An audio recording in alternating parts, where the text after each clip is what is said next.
And it's really a pleasure to see so many of you here and so many of you that I don't know.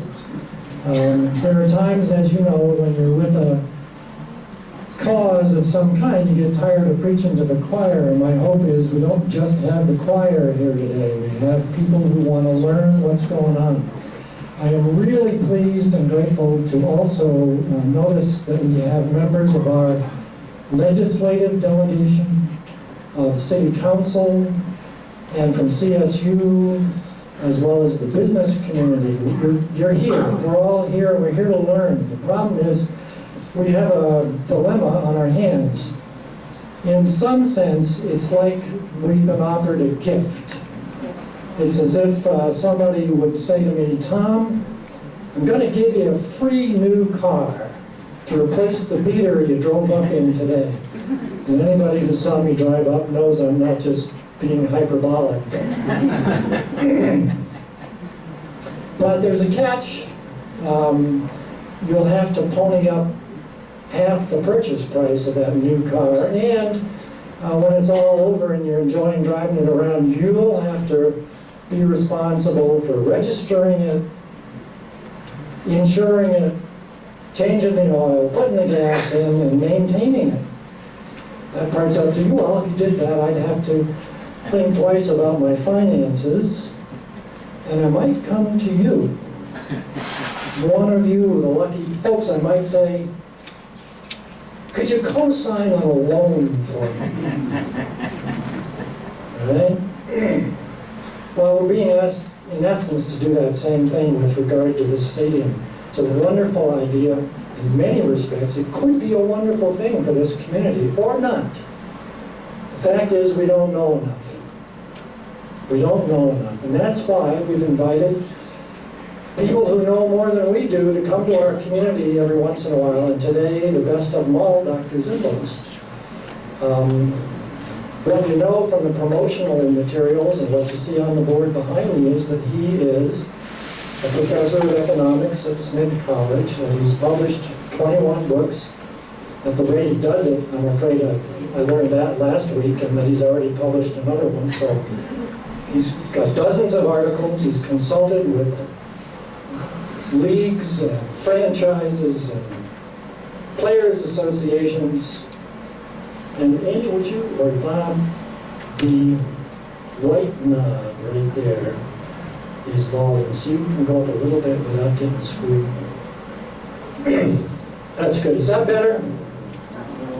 Because you're sitting underneath that vent back there, and it's going to hurt the sound. There are more seats available up front. It's going to work on the sound. Great. Like a fire? Shall we try that? Hey! We're getting it. So, Dr. Zimbalist has been not only in this country, but in Latin America, in Japan. He's widely regarded as the leading sports economist in this country, and I'm telling you, he knows about the world scene as well. What you don't know is that he's also studied us. We sent him a boatload of material on the stadium project. Consultants' reports, spreadsheets, background on Fort Collins. And I'm not holding him out as an expert on our community. I'm just saying he not only knows the big picture, he knows something about our picture. So help me welcome Dr. Zimbalist.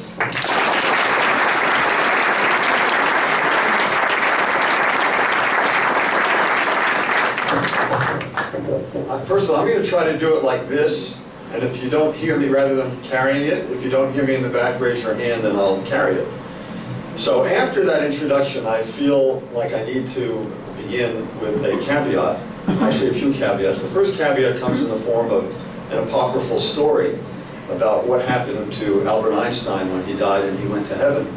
The first person he met said, Dr. Einstein, it's a pleasure to meet you. My IQ is 160. And Einstein said, oh, that's wonderful. On Sunday afternoons, let's talk about relativity theory. And the second person he met said, Dr. Einstein's pleasure to meet you. My IQ is 150. Einstein said, great, on Monday nights we'll talk about differential equations. And the third person he met said, Dr. Einstein, it's nice to meet you. My IQ is 40. And Einstein said, oh, that's very interesting. And what is your forecast for interest rates over the next 6 months? So I'm one of those guys.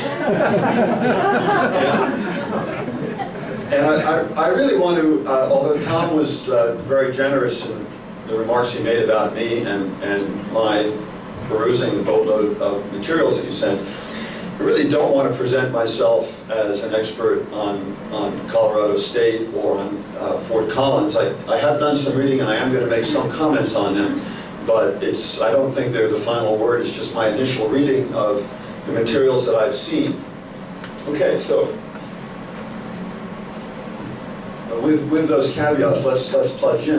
And I'm going to start out on a micro level. I'm going to make some comments about Colorado State and the stadium proposal, and then I'm going to move on to the larger picture of college sports in general. So, as I read the material, we're looking at a project that at this point is slated to cost somewhere in the neighborhood of $300 million. The idea is to raise roughly half of that in donations, and the other half would have to be bonded.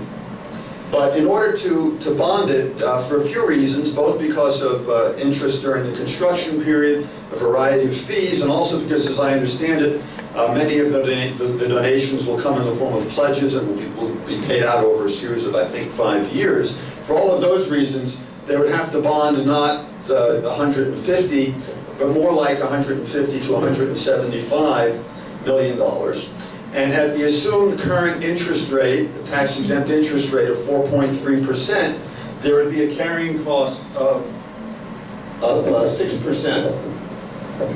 And if you have a carrying cost of 6% on 150 to 175 million dollars, you're talking about somewhere in the neighborhood of $9.5 to $12 million a year in debt service. So keep that number in mind if you would. The Stadium Advisory Committee, the SAC, did a study based upon, I guess, another study that was done by CLS, Bill Rhoda at CLS, and Bill Rhoda at CLS is frequently hired to promote stadium projects.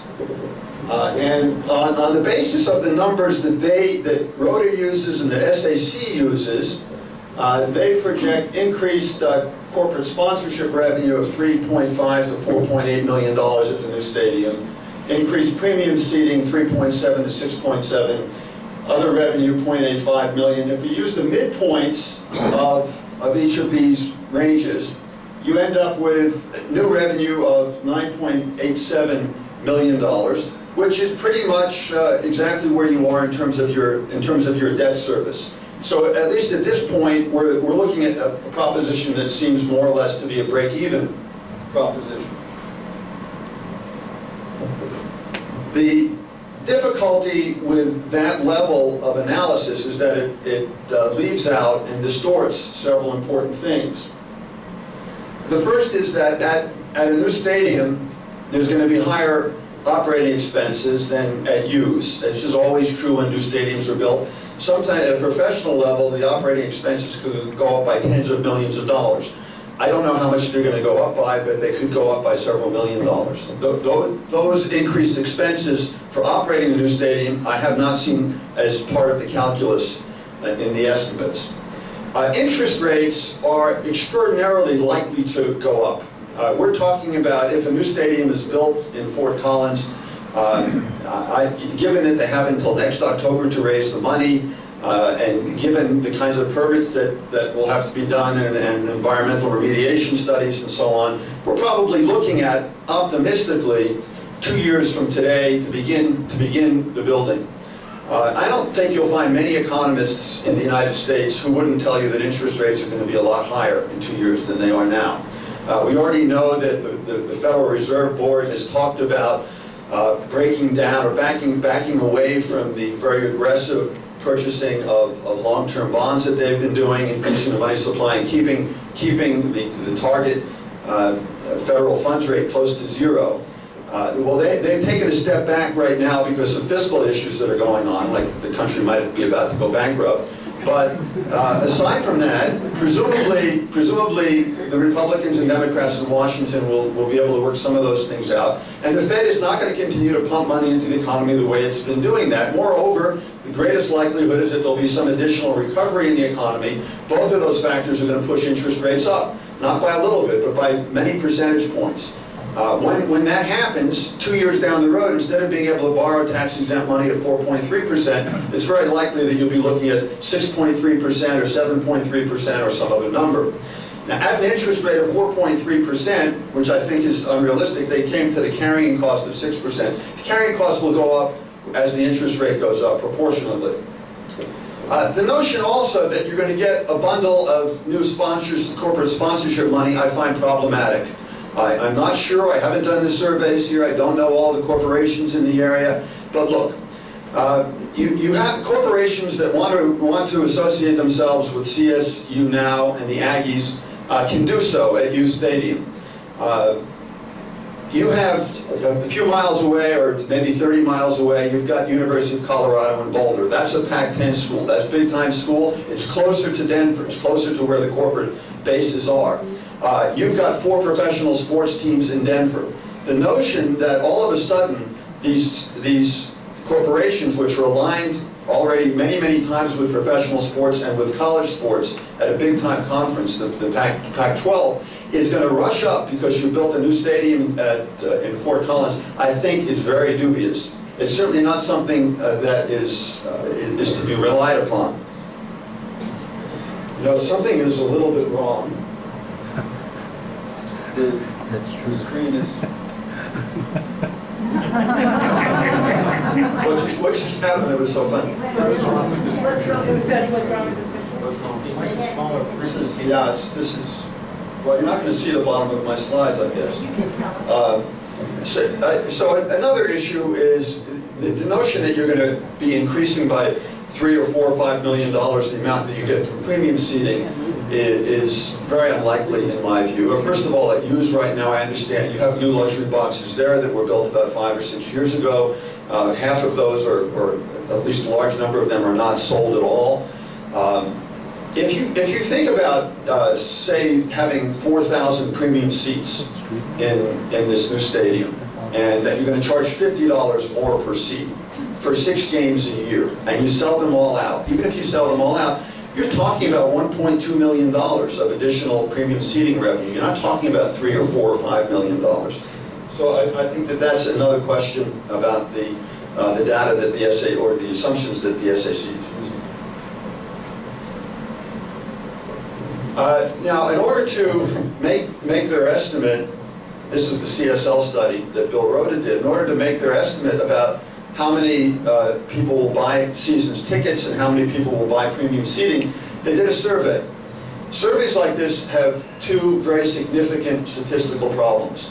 One is called a hypothetical bias, which is to say, if you ask somebody, would you be interested in doing something, or would you buy something, rather than saying, if you're buying it, give me the money right now, you'll have a lot of people who say, oh, that sounds like a good idea, buy it now, or say it now and pay later.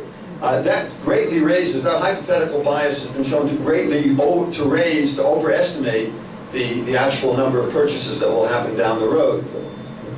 The other problem is, my understanding is that the response rate to their survey was under 10%. I think it was 9.7% or something like that.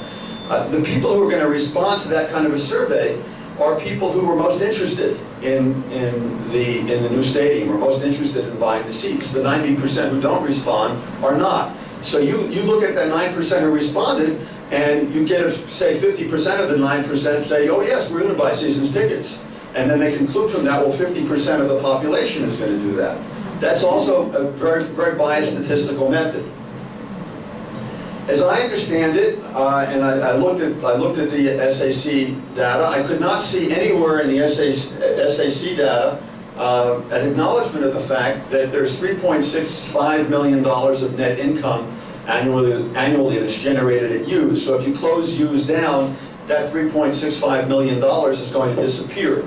There's also nowhere incorporated into the estimates the 2% needed sinking fund or capital improvement fund, 2% every year that would have to go into a capital improvement fund that would maintain the stadium over time. That would come to roughly $5 or $6 million per year. The other thing is that, and I can tell you this with a great deal of confidence, if you look at the stadiums that have been built around the country over the last 20 or 30 years, it's very, very typical to see cost overruns of 20 to 40%. Sometimes cost overruns are over 100%. In Boston, now this is not about a stadium, but this is back in my home state, so I think of it all the time. We were told that it was going to cost $2 billion to do the big dig, which was basically building a tunnel under the east side of the city and replacing a roadway there, thereby giving people direct walking access to the water. We were told it was going to be $2 billion. It's now at $15 billion and running. Why does it happen? Why are these cost overruns so legion? The reason they're so legion is that in order to get a construction project approved, you have to come in with a bare bones number. And once the project is approved, then you say, oh, wouldn't it be nice to have more luxury boxes? Wouldn't it be nice to have space for more signage? Wouldn't it be nice to have space for more concession booths? Wouldn't it be nice to have an additional restaurant? And so on and so forth. That together with delays, that together with other factors will inevitably raise the costs. So the notion that we're working today, or the proponents are working today with a $300 million figure, probably suggests that if and when it ever gets built, we're not looking at $300, we're looking more at $350 to $400 million.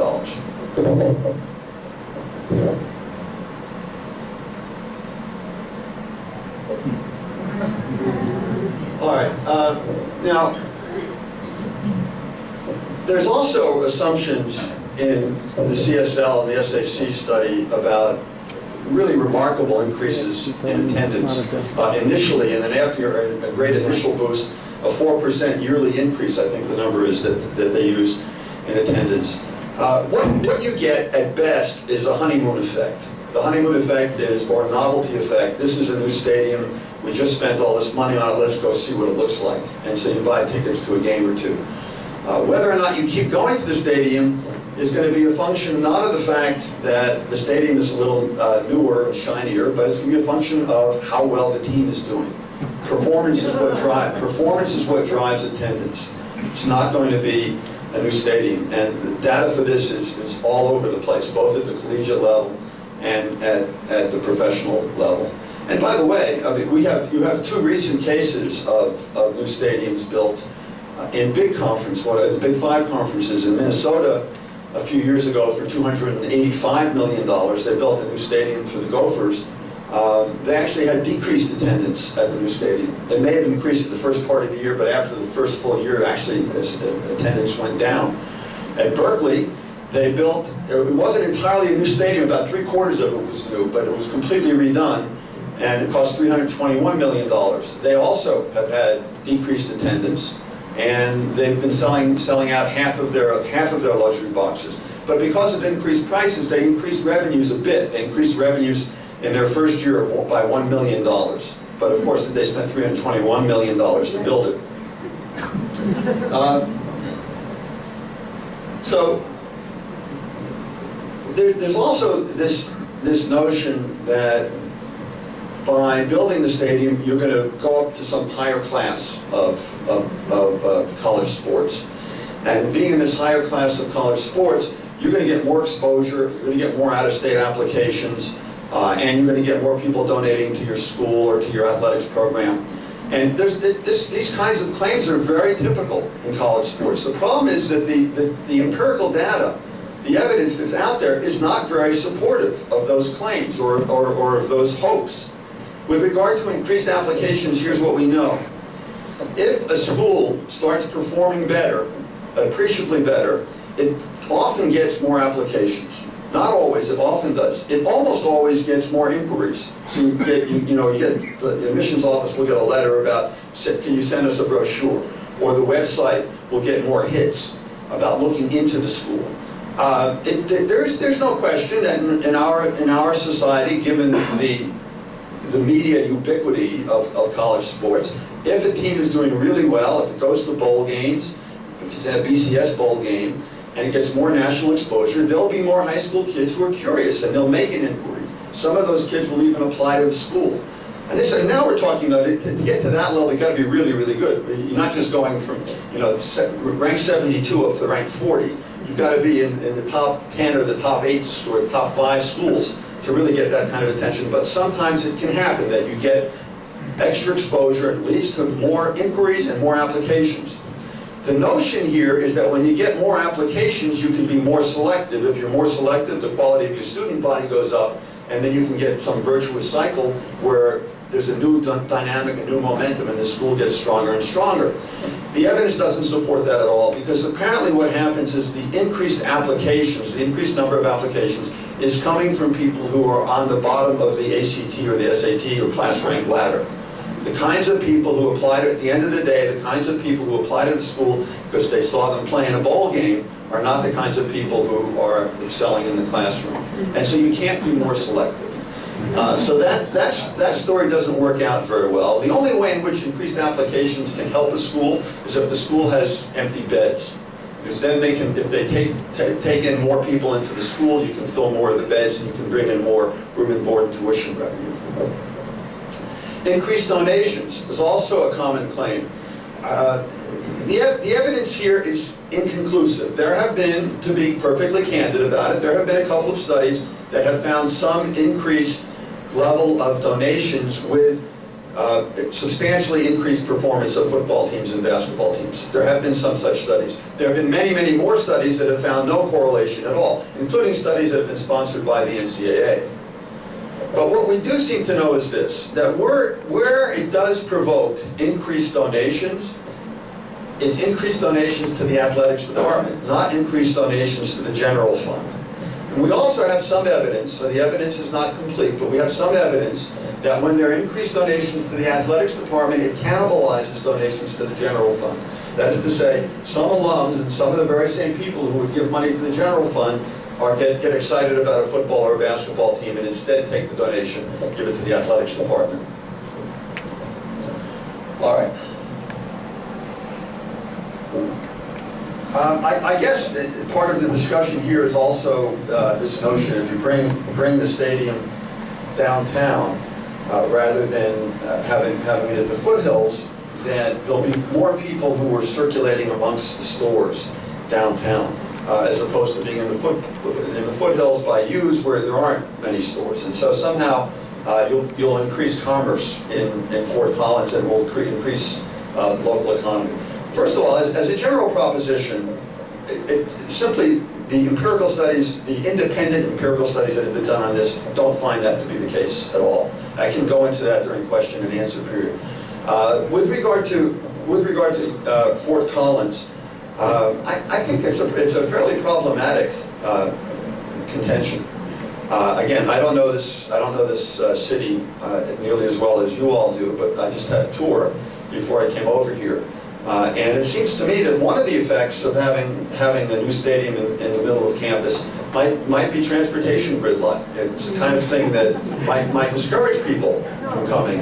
And it's also not, people have some feelings about that. And it's also possible that many of the merchants who have stores that are surrounding the university might find that their parking lots are being used not by customers but by people who are parking to go to the games.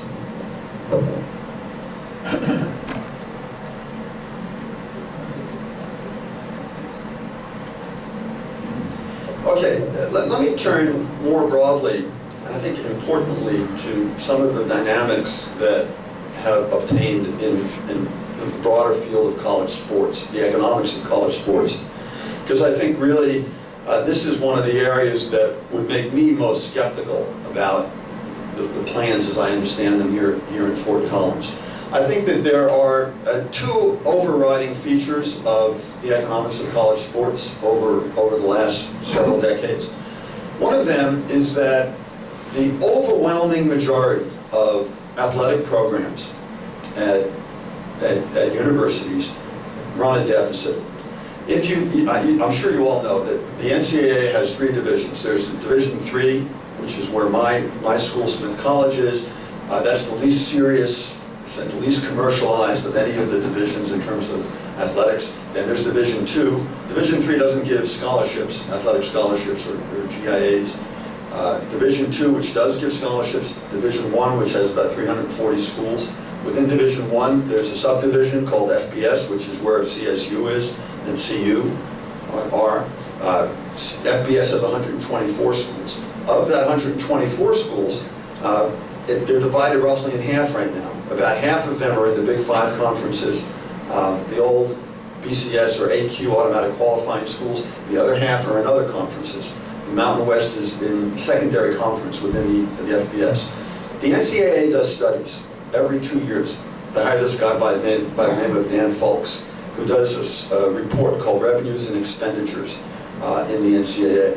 And according to the last report, which pertains, I think, to the fiscal 2011, according to that report, of the 124 schools that are in FBS, there were 22 or 23 schools that had an operating surplus in their athletics program. The rest of them, 97 of them, back then it was 120 schools, it's now 124. 97 of them had an operating deficit.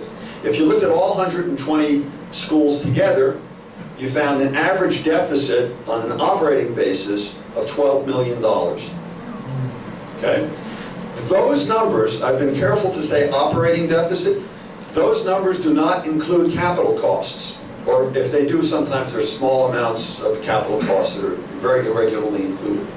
Several years ago, the NCAA sponsored a study by Peter and Jonathan Orszag. Peter Orszag was Obama's budget director during Obama's first term.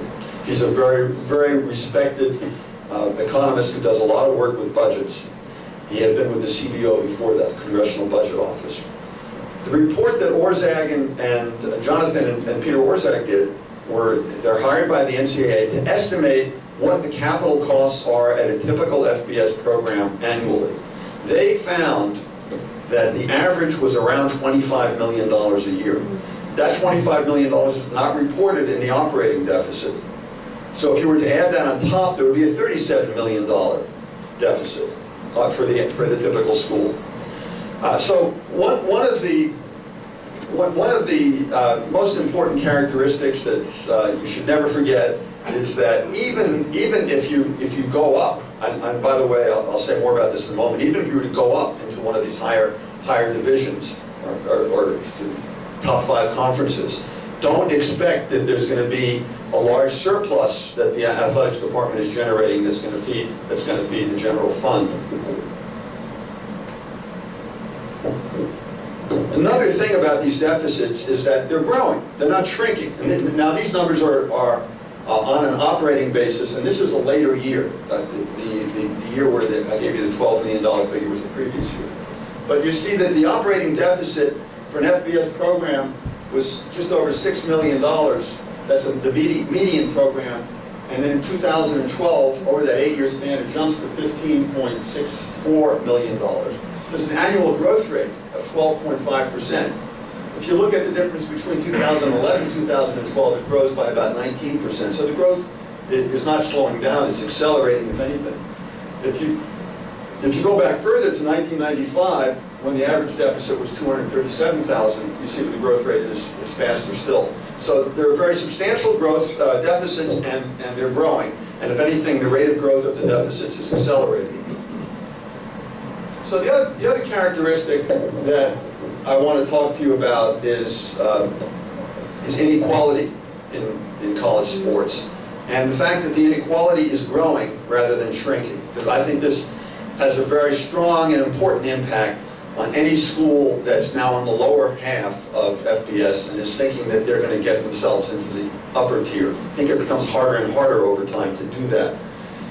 So this is just looking at data for football and men's basketball, comparing the highest revenue school, the highest revenue team, to the median. The median means that half of the schools are higher than it and half the schools are lower than it.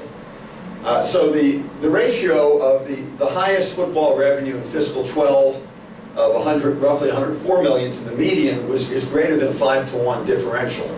And that's a greater differential than looking at the revenue of the New York Yankees to the Pittsburgh Pirates.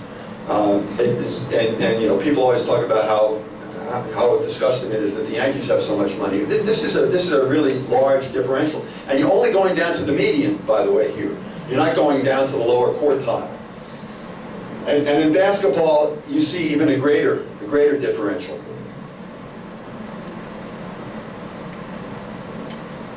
This chart is adding men.